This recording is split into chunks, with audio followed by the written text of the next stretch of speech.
vocês, sejam bem-vindos a mais um vídeo. Pessoal, no vídeo de hoje a gente vai estar respondendo algumas perguntas. E você deve estar perguntando que vilareiro é esse? Que merda é essa? Isso aqui é o Jurandir. Jurandir, né? Ah, Não, tá. isso aqui é Jurandir. Isso aqui é o Josevaldo. Josevaldo, certo. E isso daqui é a Esse é Jari... antigo, viu? Isso aqui é a Jarilene. Gerilene. Não, é a Jabiraca. A Jabiraca. Bom, pessoal, esse canal aqui é um canal que o pessoal tem feito perguntas e a gente vai responder. A primeira pergunta, Eu vou falando responder sério, uma e ele responde outra. é Samuel BR. E calma, tem que mostrar isso daqui, Não, ó. deixa o meu... Como é o nome desse cara? É, no Killzone. Helgast. Deixa o Helgast aqui. Esse cara aqui eu matei várias vezes no jogo. É, sem humildade. Ganhei não Troféu? sei quantos Troféu. troféus porque matava esses cabos aqui na faca. Somente na... Sim, rapaz, antes da gente... Vocês não podem... Ó, eu passei 2 anos economizando Duvido! pra comprar ele, que chegou! Assassin's Creed Origin! Eu comprei lá na Saraiva, tá? Eu vou abrir aqui. Olha aqui o bebezinho. Deixa o bebezinho aí. Ó, deixa eu ver se tem mais alguma coisa aqui dentro dele, tá? Mas pode vir um código, né? É. Não, mostra o código Não, código não. Como pode... É isso, o pessoal daqui do canal Calma. da gente não faz Calma, isso tem que fazer não. unboxing. Ó, unboxing. Pronto, Calma. faça um unboxing. Segura aí o código. Pronto, Calma, o código tá aqui, segura aí. pronto. Aí veio com isso aqui, com a caixa do jogo. Aí veio com o DVD, é claro, mas já imaginou? Se não É. viesse um DVD. É que vem com esse povo aqui que eu não sei quem é. Por favor, que se caso você esteja assistindo agora, não nos denuncie. Mas tá, isso aqui é o que veio no jogo. Um monte de gente. Pessoal, eu estava Ansioso. na fissura há 2 Batei. anos, porque o ano passado, graças a Deus, não foi lançado a série de Assassin's Creed. Os últimos jogos são muito ruins. Realmente O Unity foi ruim. comprei, mas não cheguei nem a zerar porque faltou vontade, desgosto mesmo. A gente que acompanha a série Pra desde o gente, início, para o Edward. teve o Edward que foi o Black Flag. Qualquer A coisa gente faz tem todos pergunta os sobre jogos. o Assassin's Creed, mas Ou agora é sobre só outros para jogos também. vocês. Ou sobre outros jogos Só para também. vocês saberem que durante essa semana eu vou estar fazendo talvez alguma live, então filmando e mostrando para vocês o gráfico diretamente para vocês, para a gente estar jogando junto, Sabe o que tá? tu faz? Tu Não. bota todo um esquemazinho e fica gravando a tela bem centralizada. Vai ser bem. Deixa eu pegar Helgast aqui de novo. E aí, pessoal, são justamente as 2 perguntas que nos fizeram essa semana. Responde a primeira? E a primeira é por que foi Samuel BR que ele perguntou, tá? Por que só Cebolinha usa tênis? E aí, por quê? Posso responder? Pode, eu não sei. Na verdade, é porque quando os quadrinhos foram inventados, Aí Maurício de Souza. salve pra ele, Salve Maurício de Souza! ele não tinha tempo pra desenhar todo mundo, Isso. porque ele tinha muito gibi pra fazer, muita coisa pra fazer. E daí ele não tinha todo o tempo do mundo pra estar desenhando sapato. Detalhes, né? Porque não era ele que também que pintava, eram outras pessoas. Isso. Ele só desenhava, o povo pintava. E ele dava as histórias também. Porque ele mandava as histórias pro jornal. Aí não dava tempo.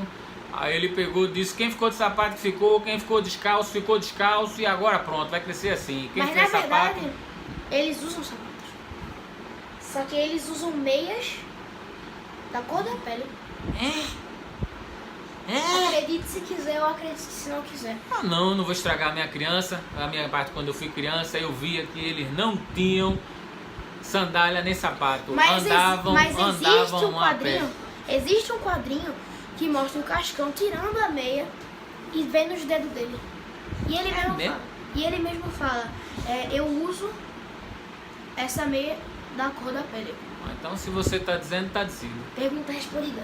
Pronto, a primeira pergunta respondida. A segunda pergunta respondida, pessoal, foi o Arthur, que ele mandou no canal. Um abraço, Arthur. Ele viu falando sobre André Bianco viu a gente comentando sobre André Bianco. E tem esse aqui, ó.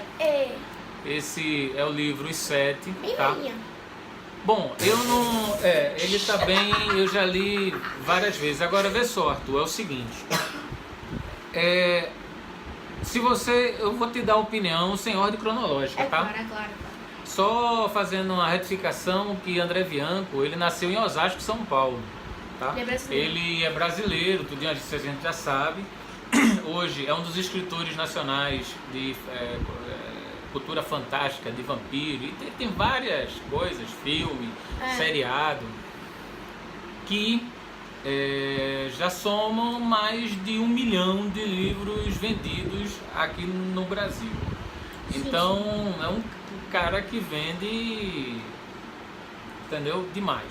Então vou dizer o seguinte, eu vou falar pra você os que todos que eu li, e qual a sequência, no caso, das trilogias, né? Por exemplo, quando eu comecei a ler André Bianco, eu já disse isso antes, foi por conta do meu amigo Falcão. Porque Falcão, ele chegou, falou sobre uma cena lá no livro, e eu fiquei muito empolgado. E eu já tinha comprado o livro e não sabia, que era Vampiro Rei Volume 2. Mas eu tinha que comprar o Bento antes. E quando eu comprei o Bento, que li... Putz, grila, bicho. Vou até soltar o Helvest. Meu irmão, você, Arthur, não tem noção não, cara. É um cara que desperta porque tem uma noite maldita. Essa noite maldita, ou a pessoa acorda humano ou acorda vampiro. As cidades no Brasil ficam todas... ninguém sai durante a noite. É arretado. E aí é como... Você vai dormir...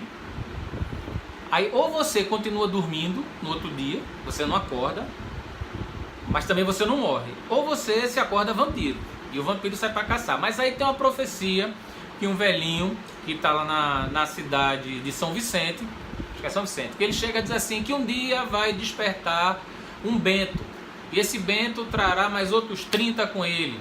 E realmente o cara desperta, o nome dele é Lucas, e o cara mata. É uma coisa fascinante. Para vocês terem uma ideia, para eu não ir muito longe, tem uma cena, Rafael, isso foi uma das coisas que a gente comentava do livro, e que todo mundo pensava que era cena de filme, que é o seguinte: tem uma parte do livro que eles vão atacar São Paulo para resgatar a galera que está servindo como um alimento. Eles põem a galera tudo estocada, põem os fios e ficam tomando... Castlevania. Castlevania. Mas ele é um jogador de RPG. E outra coisa, André Bianco, minha gente, ele escreveu, o primeiro dele foi O Senhor da Chuva, tá? Ele escreveu o Senhor da Chuva, que eu vou falar um pouco mais na frente sobre esse livro, rapidinho. Mas assim, depois ele saiu, ele foi demitido de uma empresa, e o dinheiro do FGTS dele, ele fez o quê? Ele pegou, investiu e editou esse primeiro livro aqui com o dinheiro dele, Os Sete. Poxa, a FGTS foi grande. Não sei se foi grande na época, mas ele fez com dinheiro, ele fez dinheiro e começou a vender para amigos. Os amigos começaram a dizer, porra, bicho, que filme, que livro massa, e estourou. Aí na época, a Nova Fronteira, se eu não me engano, Novo Século foi e comprou os direitos e relançou com outras capas e com outras capas. Mas voltando ao Bento, tem uma parte no Bento que é fantástica, bicho. Uma das partes, Rafael, que é o seguinte: eles estão vindo de São Paulo, tá uma coisa louca, centenas e milhares de vampiros atrás dos 30 Bentos. Eles não iam ter como dar conta, mesmo com Lucas, porque a profecia era que o Bento que despertasse, ele iria conseguir fazer o sol surgir à noite. Nossa. E aí... Deixa eu fazer uma pergunta. O Bento tá aí? Não, o Bento tá comigo lá. Traz. Agora ele tá no iPad. Ah, tá. Ele tá no iPad, Sal. Aí, pessoal... Graça leva no papel. Não, mas você... Cara, você não tem noção não, Arthur. Você não tem noção não, Arthur. E é o seguinte, Arthur. Tem uma parte, Rafael, que... Aí, quando eles estão saindo, eles entram num pântano. E o pessoal, os Bentos, ficam todo mundo olhando assim, dizendo assim, Lucas, o que é que vamos fazer? Lucas, o que é que vamos fazer? Aí ele pega, fica parado assim, diz assim, só um minutinho. Pô, eu fico todo arrepiado nessa parte. Estou aqui todo Aí os vampiros estão vindo, pá, centenas de milhares cercando tal. Aí o que é que ele faz, bicho? Ele crava a espada, que parece uma cruz, no pântano e benze. E o pântano vira água benta, velho. E os vampiros são tudo mortos, velho, pela água. Caraca. Pense numa... É coisa de louco, bicho, é coisa de louco. Então, ó, veja só.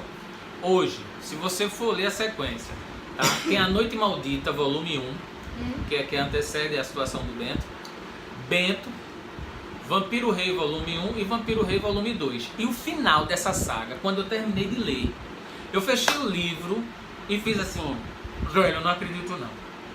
Arthur, eu fiquei mesmo assim, velho, não acredito não. Aí peguei... Quando a pessoa termina uma coisa... A trilogia chegou, eu fiquei assim, ó, caramba, velho, que coisa. Por quê? Eu não posso contar porque senão vai ser spoiler e você vai estragar. Mas assim, tem uma cena, porque tem um cara, um vampiro, que ele começa no Bento, Cantarzo. Cantarzo. Ele é um qualquer, certo? Mas com o decorrer, é um vampiro qualquer, ele vai virando. Então tem uma parte que tem também uma profecia de uma bruxa em Belém do Pará, dizendo que o vampiro rei ia se reerguer e matar, ia ter controle sobre a humanidade, porque o mundo entrou em colapso. Não só foi o Brasil não, foi o mundo. E aí, bicho, tem uma cena, uma parte do livro que eu fiquei assim, eu disse, pô, que foi justamente o seguinte: ele sendo banhado de sangue e ele saindo de dentro da piscina de sangue, todo batizado assim em sangue, e saindo ele nu, né? Porque isso é tudo escrito, né? Não é um filme, isso é um livro. Ele todo lá, e os vampiros, todo mundo se abaixando, e o cara, e o André Bianco, ele vai puxando as coisas assim, que você começa a imaginar como o vampiro tá. E meu amigo, foi uma das coisas assim que eu disse, que o vampiro tava aquele, sabe, pronto. Então, Arthur, essa foi assim os que eu mais assim gostei, certo? Embora eu tenha gostado de todos. Agora, vamos lá. A outra trilogia que não é trilogia, começa pelos 7, que começa numa cidade fictícia chamada deixa eu ver se tem aqui dizendo. É uma cidade inventada no Rio Grande do Sul.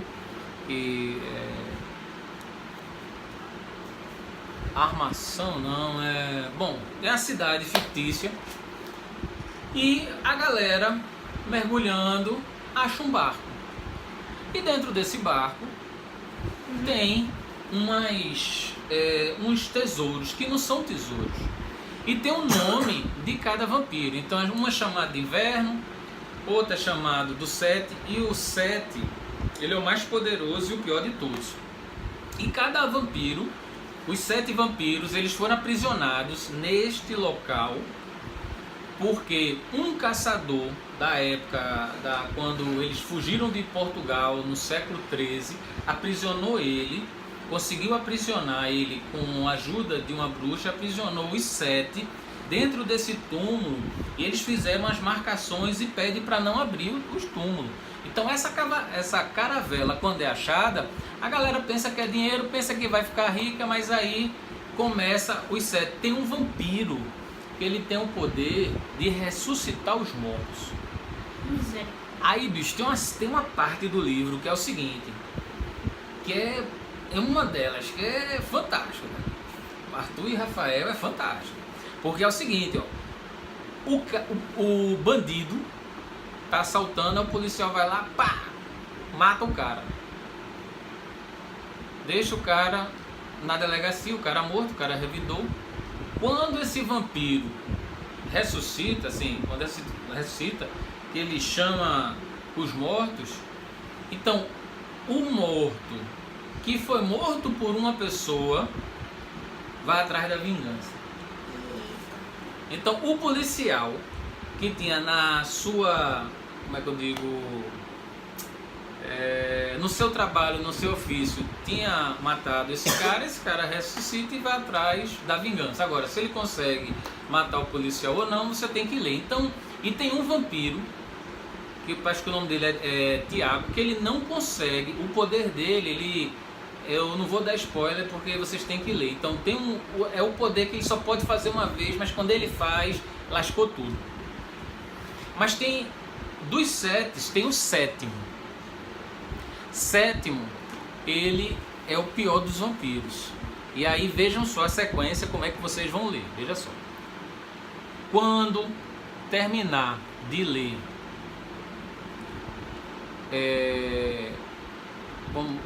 antes de começar a ler os 7, leiam Senhor da Chuva. Conta a história um pouquinho. Porque o Senhor da Chuva faz um crossover com essa história. Que é o seguinte, é uma guerra. Por exemplo, os demônios e os anjos estão na Terra, mas eles não podem entrar nos humanos. Eles são proibidos. Os anjos são proibidos por Deus e os demônios são proibidos pelo diabo. Eles fizeram como se fosse uma trégua e a pessoa, os demônios ou os anjos podem influenciar as pessoas. Pode chegar assim para a pessoa fazer o bem ou para a pessoa fazer o mal, mas não pode entrar. E aí tem um carinha lá que vende pó, que usa droga e que é traficante e que ele tenta enganar o chefe da boca. E aí ele sai correndo e leva um tiro. Nessa mesma situação, Kel, que é um general da parte dos demônios, está brigando com Tal. Tal é um arcanjo e eles estão brigando. Só que Tal, ele é mortalmente ferido, porque assim, no livro, os anjos e os demônios, por exemplo, se o demônio ele mata o anjo vira demônio. E aí ele vai pro inferno, mas ele vira demônio, passa para o lado negro. E aí, na hora que Tal, ele cai do edifício, né, o anjo, ele se une, ele faz o que não pode fazer, ele se une ao corpo do cara. O cara que estava morrendo e ele também estava morrendo, os dois tornam-se um. E aí ele vai para a cidade, volta para a cidade do irmão, porque ele não entende porque ele não morreu, porque estava crivado de bala.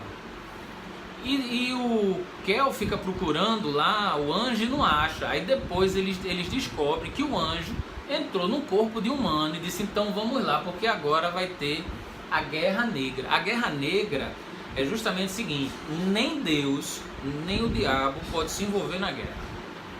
Os anjos que morrerem vão para o exército do capeta.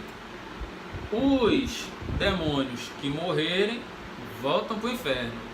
Mas quem perde nessa história, assim, a consequência maior vai para os anjos, porque foi um anjo, um general, que quebrou o código de ética, né? De não poder entrar no ser humano. Ele não podia fazer a possessão e ele aí vai e faz. E aí começa a história toda. Ele tem um irmão gêmeo e dentro dessa história vai todos dois, vai existir um crossover.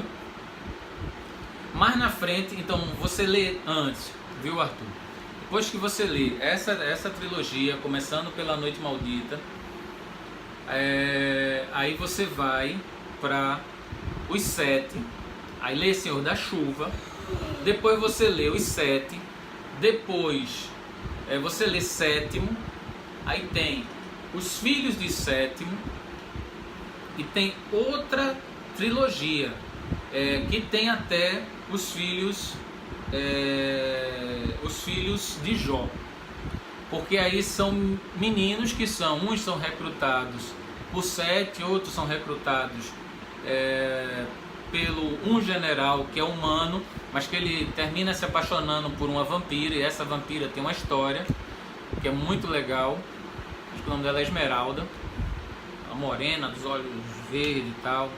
E aí no final eles vão despertar Jó.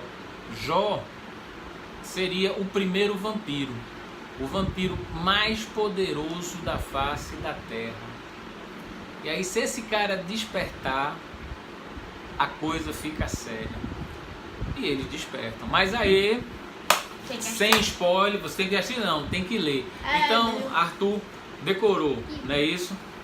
Veja, depois que você terminar de ler Sétimo, tem mais 3 livros que são os filhos de Sétimo. Aí tem Filho de Sétimo, Turno da Noite, a trilogia Turno da Noite. Depois dessa trilogia tem a trilogia Turno da Noite, e onde termina com os filhos de Jó. E aí André Bianco tem outros livros também, mas essas foram as que eu mais gostei. Tem o Poço de Lágrimas também, que é fantástico, o final surpreendente. Mas é isso, pessoal, as 2 perguntas respondidas. Beijo a todos. Beijão. E manda qualquer coisa que vocês quiserem aí, a gente vai dar a resposta para vocês, beleza? Sim. Então um beijo a todos e uma boa noite, pessoal. Tchau.